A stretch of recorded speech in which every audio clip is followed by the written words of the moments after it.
Very good. Welcome to our conference. It's a real pleasure as president of the Alexander von Humboldt Foundation to welcome you to our virtual Humboldt New Mobility Conference. I think it's a good idea and it's a very good platform to connect us all here, even though it is digital and we don't have a chance to really get together physically. But has there ever been a better time for discussing mobility and its transformation? I think we have just all experienced how the corona pandemic impacts our travel, in particular our physical travel. And the fact that we are all joining here in a digital platform is just one indication of the situation. And more general, the urgent need to combat climate change requires immediate action, including changes in our mobility behavior and perhaps our attitude towards the way we practice mobility.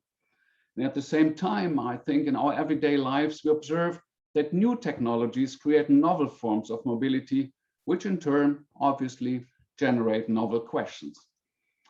So, ladies and gentlemen, dear colleagues, most of you are familiar with the Alexander von Humboldt Foundation as a research funding organization. Our core mission, as most of you will recall, is to enable excellent researchers from Germany and abroad to cooperate. And we therefore support international mobility of researchers and their mutual connections in a scientific network, which we proudly call the Humboldt Network. In taking this, our network, as an example, a very recent study conducted by ETH Zurich showed that this international mobility has an enormous positive influence on the careers of researchers. And this same study also showed that this is not just the mobile researchers themselves, but also the institutional environment, as well as society in the host countries that benefit from international exchange in science. And obviously, this is an outcome of our funding we as a Humboldt Foundation are certainly proud of, and which we take as confirmation and encouragement for future activities. But, well, there's always a but, right? How can we further succeed in promoting international cooperation in times of changing mobility, when climate change requires a careful and responsible decision on each travel, when a pandemic limits physical mobility, and when a new form of mobility rises, when physical and virtual mobility virtually coexist.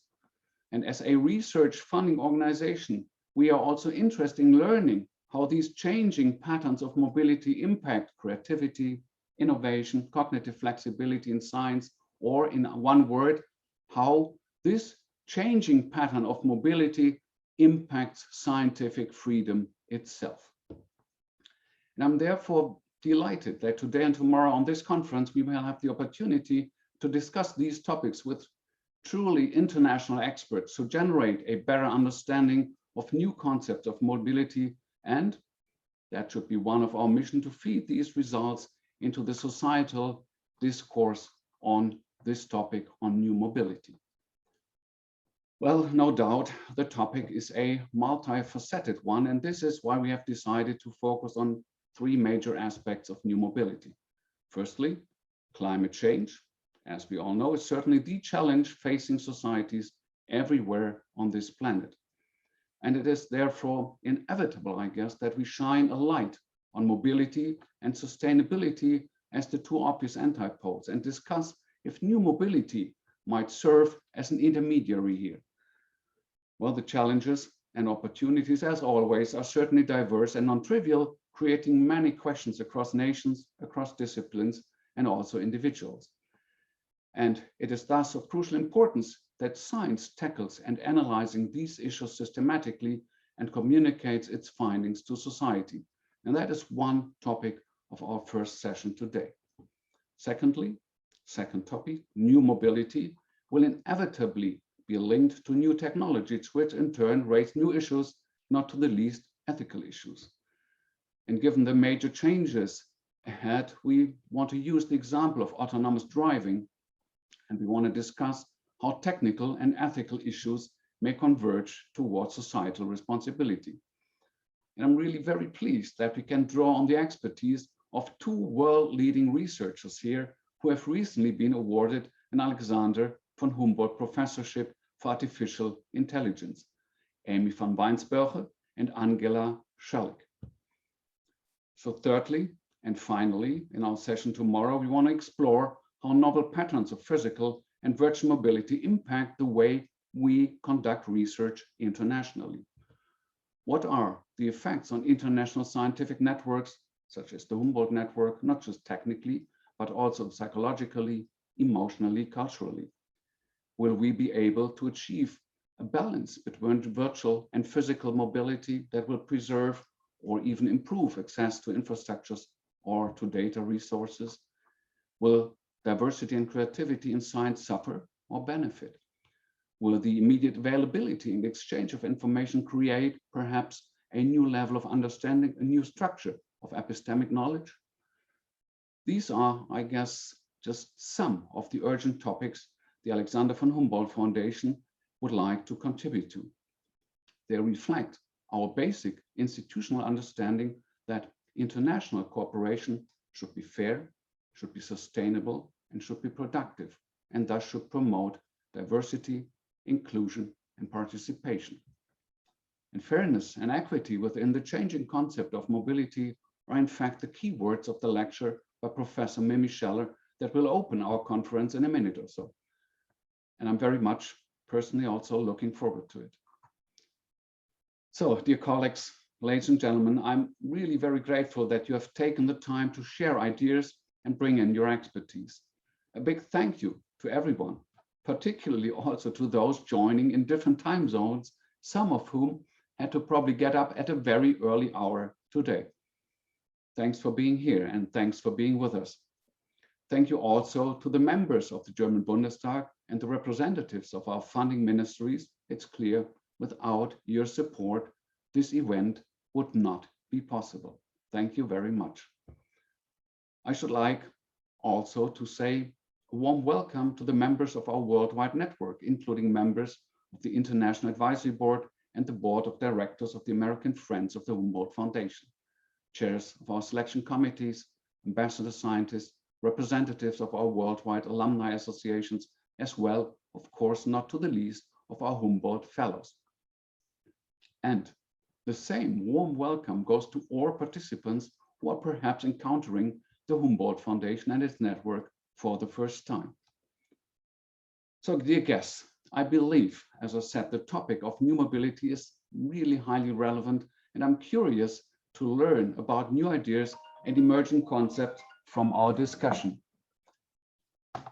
Needless to say that you're all invited to contribute, and even more so, I encourage you to be active, to be critical, to be extroverted.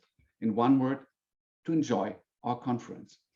And now it's time to hand over to our moderator, Annika Nicholas-Ponder. It's your time, and for the moment, I would like to thank you very much. Thank you very much for that input, Professor Pape. That was a very great send-off, I think, to the next couple of hours and to tomorrow as well. We're very happy that you're with us. Would you be joining us as well for the Meet the Speaker session in the afternoon, which we're going to promote a little bit later, where we all get a chance to connect as if we are in real life and test out this virtual format a little more? Of course I will. Why would I be here if not meeting the speakers and the participants? Exactly. Wonderful. That's the spirit. So thank you very much for that send-off. There is, like you said, a lot to unpack, a lot of very urgent issues to discuss, and I'm really pleased that we have so many wonderful, globally renowned experts that are joining us to do this and to unpack this topic together. So I would say let's dive right in with our first expert and keynote speaker. She is the inaugural dean of the Global School at Worcester Polytechnic Institute in Massachusetts, and also co-creator of the New Mobilities paradigm, and a key theorist in critical mobilities research. She's published more than 125 articles and book chapters, and is author or even co-editor of 15 books. Today, she's here to share her insights and ideas regarding the future of mobility, especially regarding the almost controversial topic of air travel and aero mobility. Welcome to our New Mobility Conference, Dr. Mimi Scheller. Thank you very much, Annika, and thank you, Professor Pape. I'm delighted to be joining the Humboldt Foundation for this New Mobility Conference. And it's interesting because, I'm coming to you from the Americas, which of course Alexander von Humboldt was a key figure in the travel and exploration of the Americas and building the connected world that we refer to today as global. And as Annika mentioned, I've become the dean of the Global School at Worcester Polytechnic Institute, or WPI. And we have a mission to promote global mobility of our students, of our faculty, to learn from others around the world, to connect to the world, and to continue this mission, like the Humboldt Foundation, of building bridges, building translation and communication across the world, despite all the challenges that we face in global mobilities today. So I'm going to share my screen, and my talk today is entitled New Mobility and Transitions Toward Mobility Justice. And I want to focus on the question of urban sustainability transitions, because I understood those to be some of the issues that the panelists that will follow later in this event will be discussing. And I'll start by saying that cities around the world are currently facing the urgent question of how to make the transition to more sustainable mobilities and more broadly, new forms of ecological urbanism. Facing the effects of climate change, pollution, congestion, health inequity, and insufficient accessibility, many governments, urban planners, designers, and city dwellers increasingly realize that old ways of moving around are broken. One key arena of active intervention and experimentation in urban planning and policy is the effort to replace the current dominant system of automobility, based primarily on internal combustion engines, and to shift us towards new mobility systems. Today, we find cities implementing transit-oriented development, building better bicycling infrastructure, investing in improved public transit, and promoting active transport. Many countries and cities have set targets for this transition and are actively trying to push the old fossil fuel mobility system into the past. These transformations are also closely tied to emerging discourses around smart cities and new technological applications for smart mobilities, in particular, what are referred to as connected, shared, autonomous electric systems for mobility as a service, or shared mobilities. These policies themselves have been extremely mobile, traveling to cities around the world. And yet there is still much uncertainty around their overall success.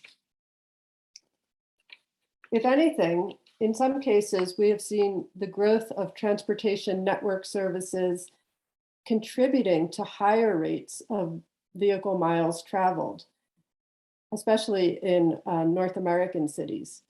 And oftentimes, the new mobility services are drawing customers away from public transit, especially during the COVID-19 pandemic. So we see these projected annual sales of passenger vehicles continuing to rise. And even as we see the transition towards battery electric and plug-in hybrid vehicles eventually sort of taking precedence after 2035 or so, with by 2040, certainly a prevailing electric vehicle system, we still see a huge portion of internal combustion automobility and car sales. And we still see the introduction of hundreds of millions of vehicles still coming. So despite the promotion of low carbon transport modes, the dominant system of automobility is still expanding worldwide. And what we might call carbon capital continues to be invested in global oil drilling, natural gas fracking, building new pipeline distribution infrastructure. It's increasingly recognized that sustainability transitions are not simply a technological or an economic problem, but they're a sociological problem requiring social science to help us understand how societies change, and how socio-technical systems change, which goes beyond the economic market forces or the sort of new technologies just being, brought about. In the face of this intractable dilemma of how to advance decarbonization and how to reduce, shift, or avoid transport demand, the mobilities turn in the social sciences offers a more multidimensional and integrated approach to sustainable mobility transitions. So I'm going to introduce here the field of interdisciplinary critical mobility studies. And here, I draw on a wide range of literatures, but the general point is that mobility systems persist and combine into local, national, and even transnational assemblages of mobility that remain very durable over long periods of time. And although some might refer to a shift occurring towards new mobility, the introduction of these cleaner vehicles, alternative fuels, active transport, bicycling infrastructure, and public transit systems will promote sustainability only in a very limited sense if they're not coupled with reconfigurations of wider power relations, which I will refer to as Kino Political, right? Kino meaning movement and political, the politics of mobility. And until we kind of come to grips with that, I don't believe the sustainability transition will truly happen. So over the past 20 years, this theoretical perspective, known as the new mobilities paradigm, has developed to address the combined and uneven mobilities of capital, people, commodities, information, and so on. Mobilities research focuses on the constitutive role of movement within the workings of most social institutions and social practices. It focuses on the organization of power around the systems of governing mobilities and immobilities at many different scales. And unlike traditional transportation research, it focuses not simply on movement per se, but on the power of discourses, practices, and infrastructures of mobility in creating the effects of both movement and stasis, demobilization and remobilization, and voluntary and involuntary movement. So I worked on these ideas originally with the British sociologist John Urry, starting in the early 2000s. And in 2006, we published our article, The New Mobilities Paradigm. But our approach originated out of the spatial turn in the social sciences.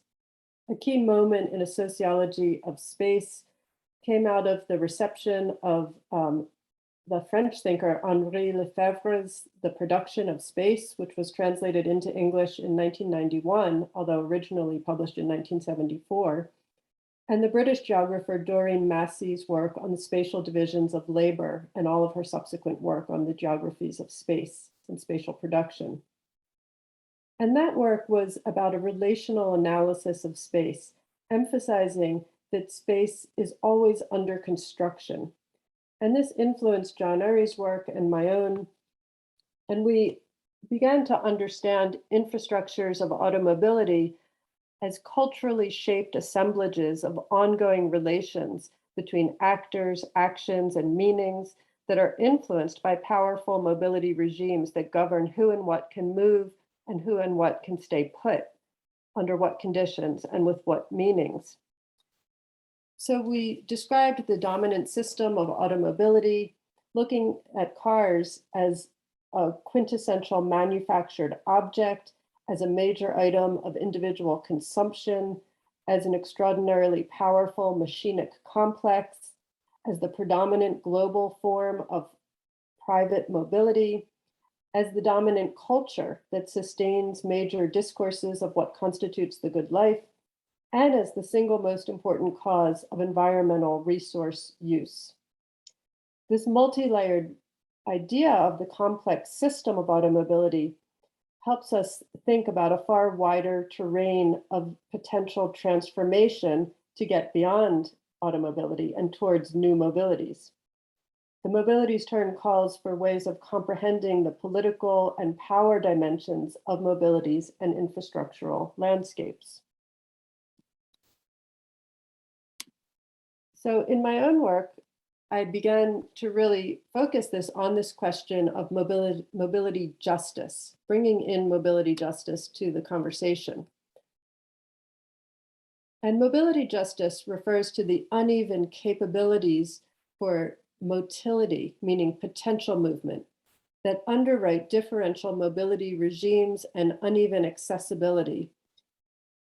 That is, access to various kinds of spaces, activities, or social goods. The theory of mobility justice calls into question the existing inequities in mobility regimes. Power and inequality are embedded in the governance control of all forms of mobility, immobility, and dwelling.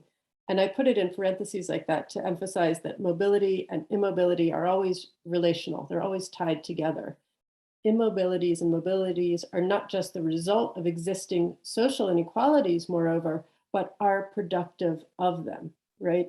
The capacity to move shapes gender, it shapes racialization, it shapes class relations, it shapes spaces that produce disabilities or abilities of different kinds. So the governance of mobilities creates social difference and inequalities. Then I ask, who is able to appropriate the potential for mobility? And I think of that as a political question, that is the rights to mobility and how those rights are exercised, how they are protected, also the rights to dwell, to stay in place, to not be displaced. And it's also, more broadly speaking, an ethical question. What capabilities of mobility do we value? Which do we defend? Which do we extend to all, and both human and non-human? How do we think about animals' mobilities, plant mobilities? Sustainable mobility transitions then involve not just what we do locally, but also extended urban systems or infrastructural spaces such as extractive economies of mining and oil drilling and energy production that shape larger macro mobilities at a planetary scale.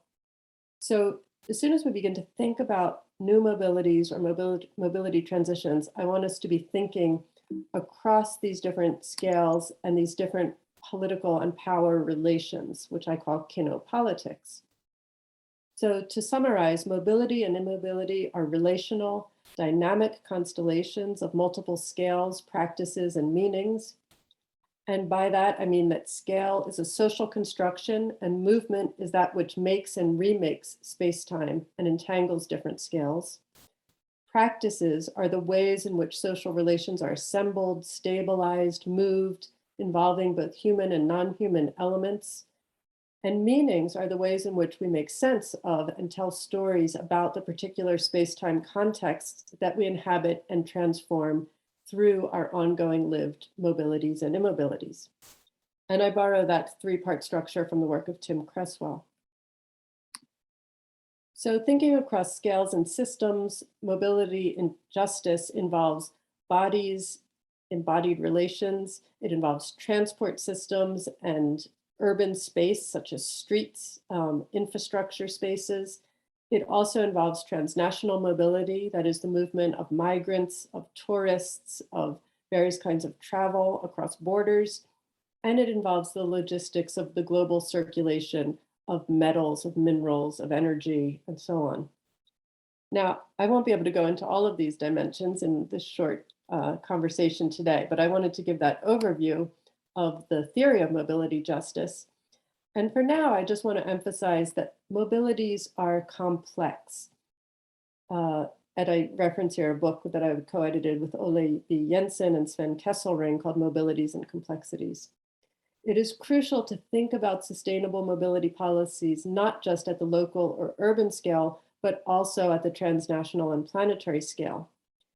If we make a city that has very good low carbon transportation options, such as walkability, good cycling infrastructure, good accessible public transit, why might we also need to think about wider scales of mobility and justice? Well, there's the question of who has access to that infrastructure and to that good, desirable city. Is it a city of just elites? Is it causing gentrification? Is it displacing working class populations? Does it involve mining of lithium, of rare earth metals, of bauxite from various other parts of the world.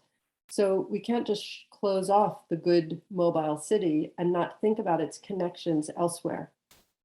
And when it comes to autonomous vehicles and new smart technologies, what might be the impacts of AVs or virtual mobilities on the groups who are positioned differently within the dominant mobility regimes? Who is included or excluded? Who is mobilized or demobilized? How are places relational and relations of immobility complex? So the whole idea of this conversation is to move us beyond just kind of wishful thinking that a new policy or a new technology will somehow save us, right, from our current mobility regime, and that the transition will just be a question of good technology or good policy. I believe that the transition has to involve what I call Kino political struggles. And in the rest of my talk, what I want to do is refer to future scenario thinking, because I think this is a good way to capture some of the kind of complexities that I'm talking about. And I'm going to briefly present 4 scenarios that are based on partly on John Urry's book, What is the Future, and various trends and threads within mobility thinking and planning, which have turned to future scenarios as a way to think about what are the driving forces that are leading towards different possible outcomes. And I took some of the concepts from this work and I modified it into a 2x2 matrix, which emphasizes on one axis the drivers of the transition between what I call place-based or real estate drivers of investment, right, capital being invested in cities and changing them, versus digital capital, digital investment in smart and virtual technologies. And on the other axis, we can differentiate between market-driven, unregulated forces of just open transition through investment versus state-regulated and state involvement in policymaking and setting the parameters and trying to shape those futures in different ways. So let me speak briefly about these 4 different scenarios. And I'll just say first that I'm drawing on my new book, Advanced Introduction to Mobilities. And the argument is that to transform entire mobility systems, energy cultures, and infrastructure scapes will require not just technological innovation, market disruption, or policy tinkering, but it demands these deeper kinopolitical struggles that will challenge the social inequities that underpin the unsustainability of the current mobility system. And we need to theorize mobility futures in ways that will take into account these kinopolitical active struggles, not simply rely on the concept of transition, right? Because transition makes it sound like it will just happen and that there's a sort of pathway there. And yes, there will be electric vehicles and alternative fuels. There will be shared mobilities, smart connected cars. There will be innovations. But these new mobility innovations and these new mobility regimes, as they emerge, will change everyday practices and promote sustainability transitions only in a very limited sense if they are not coupled with wider analysis of kinopolitical relations. And just to give an example more concrete of what I mean, for example, when we look at the yellow vest movement in France, right, the Gilets jaunes, we see that there's a backlash against certain kinds of policies. And the same happens in the United States when we see bicycle advocacy, attempts to put in bike lanes. We see a backlash, a political backlash against those who feel excluded, those who rely on automobility, those who feel the policies are unjust in some way. And that's partly what I mean by these kinopolitical struggles, that there's not going to be a smooth transition just through innovation and technology. So let me just talk briefly about these 4 scenarios. The first is the fast mobility city. And here I present one image of a projection of my own home city of Philadelphia, as some real estate developers would like to happen. Some of those buildings exist, many of them do not, the ones that are sort of lit up there. After a bounce back recovery from the coronavirus pandemic, the kinetic elite returned to their accelerated private mobilities and splintered urbanism. This future rests on ever more speedy, extensive mobile lives for the kinetic elite. It is a city of growth, mobility, investment, and ease, enticement for the wealthy. It looks something like Hudson Yards on the west side of Midtown Manhattan. This is the world of big engineering firms, star architects, highly paid consultants, and luxury real estate developers. Here, real estate investments, jobs, and urban population growth emerge as clusters of vertical towers predicated on the ease of well-connected travel for the kinetic elite who will continue to make the city centers increasingly expensive around the world. Tiered premium services will give this elite access to fast mobility with high-speed rail, luxury automated car services, easy airport access, and privately owned automated vehicles. Cities will be increasingly vertical and orbited by many kinds of passenger and robotic aerial vehicles, including drone taxis and micro drones in swarms, and on-demand delivery services by these automated robotic drones.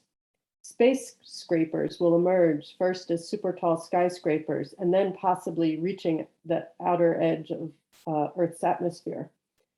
And there will be increasing social inequality in this vertical high mobility city.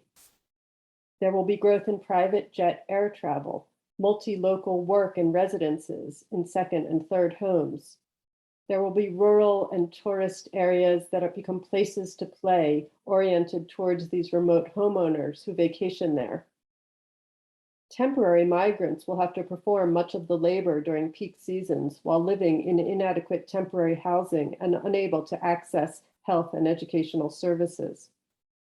Starting as a luxury item, driverless cars will become mobile meeting spaces for on-the-move work by the kinetic elite, and flexible on-demand workers will have to serve them in these mobile workspaces that blur the distinction between buildings, streets, and transit.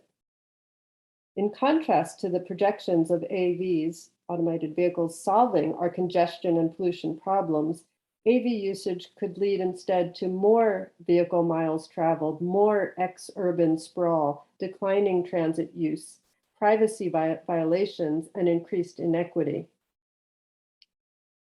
Many will be excluded from this high-cost vertical city, and life will be increasingly segregated into the protected kinetic elites and the precarious mobility poor who will suffer the consequences of displacement and climate change.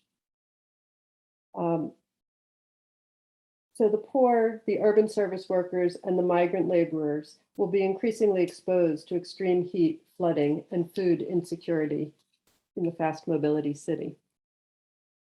Okay, so that's one scenario. Let's go then to the digital city, which is more driven through smart city technologies. Building on the pressures of social distancing and remote work during the pandemic, a convergence of digital technologies will bring about the Internet of Things with big data, artificial intelligence, robotics, and automation, replacing many of the functions traditionally done by humans, providing what enthusiasts envision as exciting opportunities to change the nature of work, change lifestyles, education, healthcare, and how we move around. This is the city envisioned by Digital Capital, by Apple, Alphabet, Microsoft, Sidewalk Labs, IBM Smart Cities. It offers widespread substitution of physical movement of objects and people by many modes of digital and virtual communication and experience, including telemedicine, online learning, and personalized online shopping, advertising, delivery services. Digital experiences will replace co-presence. Physical environments will be smart, connected with the IoT, sensing and adapting to people as they move, and objects interacting independently through algorithms, smart controllers, and blockchain ledgers. We will inhabit hybrid spaces constituted by the digital code and content that will bring this space into being. So under this scenario, the new infrastructure would be programmable and would live in the network itself. Now there would emerge a new ecosystem of distributed applications, smart contracts, autonomous organizations, and digital spaces in which new forms of coordination and governance might emerge, in which the activity of leaderless horizontal organizations might be supported at a global scale under the most utopian scenarios. Through the spread of these smart contracts and blockchain, IoT will come to permeate all layers of infrastructure, connecting physical and digital flows through algorithmic methods. People will move around virtually. And when they do things physically, they will opt for shared, connected, and increasingly automated vehicles enriched with virtual reality, augmented, or mixed reality visualization. Car ownership will become increasingly less important, and car use will be increasingly banal. Shared use will be favored. The car will be seen as a background technology serving a functional purpose. And for those who might still own cars, there will be extensive pricing of their use that will limit private vehicle access to the digital city. So, as technology theorist Adam Greenfield observes, such predictions of the future are ideologically driven, especially when coming from actors who have deep investments in such futures. Automated machine learning, algorithmic control, and artificial intelligence might be highly socially disruptive, but their direction depends on how they are enacted, regulated, and made real. Their outcomes are not inevitable.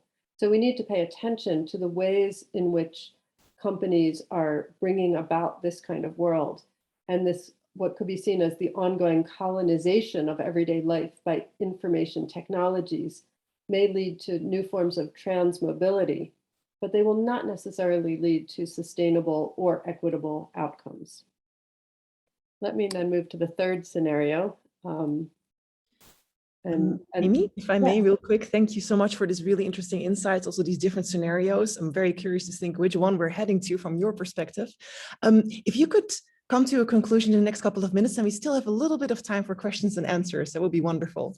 Yes, certainly. Sorry, it's taking a little longer than planned, but it's extremely interesting. So I think the livable city is the one many of us are familiar with, of green entrepreneurs, bike advocates, placemakers, transit-oriented development. And here, cities might fragment into smaller scale systems of neighborhoods that would be more self-sufficient. And there would be a ban on fossil fuel vehicles. There would be far more active modes of mobility and so on. And many of us, see this kind of future coming and hope for this kind of future. And it's often called the livable city, and involves placemaking, rejuvenating spaces, encouraging collaboration. But it also can be exclusionary if it is not carefully geared towards mobility justice. And I'll just end with what I call the AI city, which is in some ways similar to the digital city, but it's far less egalitarian or horizontal in the way it's imagined. It's more like the Matrix. It could be an authoritarian digital city, state-controlled, where there are facial recognition, biometric entry, vaccine passports, right? Algorithmic predictive policing, vehicle control systems that can override the passenger's wishes, responsive infrastructure, which is full of surveillance and personal tracking. And we see this kind of city also emerging. So I'll just bring it to a close with my conclusions, which that are, in order to address the current limits and challenges of the existing system of automobility, we need to create a new transportation infrastructure which will also address the social inequities that underpin the unsustainability of the current system. While new solutions and innovations have the capacity to disrupt the current mobility regime, this is in no way conducive to sustainable, livable, economically vital communities or to socially equitable and fair communities, because there are countervailing trends towards unequal mobilities, digital divides, secessionist fortressing, all of which undermine what we might think of as green trends.